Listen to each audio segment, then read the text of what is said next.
So just a quick one. I've got all the covers off. They're going to get a bit of a panel beat up. That one there will be mostly rebuilt. But I've pulled this plate off just before, inspection plate off, because I wanted to identify the compressor. I was told it was a rotary screw one, but it didn't look like there was enough for the twin screws in it, enough room in there. And I wanted to pull it off just to see, because I couldn't work it out. I thought it was some sort of vane pump, but it turns out it's actually a single screw compressor. They've got these weird little star wheels on each side, and that's what's in here, and there's another one on the other side.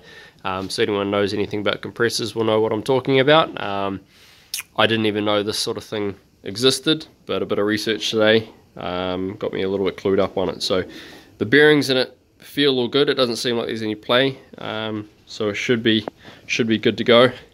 I want to rebuild that panel there, just clean a few things up on it.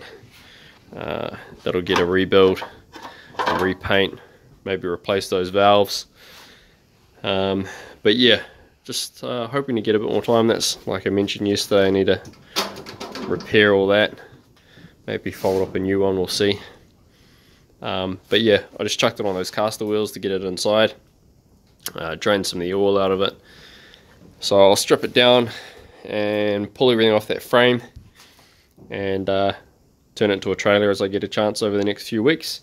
But just while I had a chance, I'm about to have a tidy up in here, and I wanted to put this little TIG and bottle onto a little cart so I could move it around a bit better. So just quickly tack that up. I'll finish welding it and paint it a little bit later, but yeah, that's where I'm at.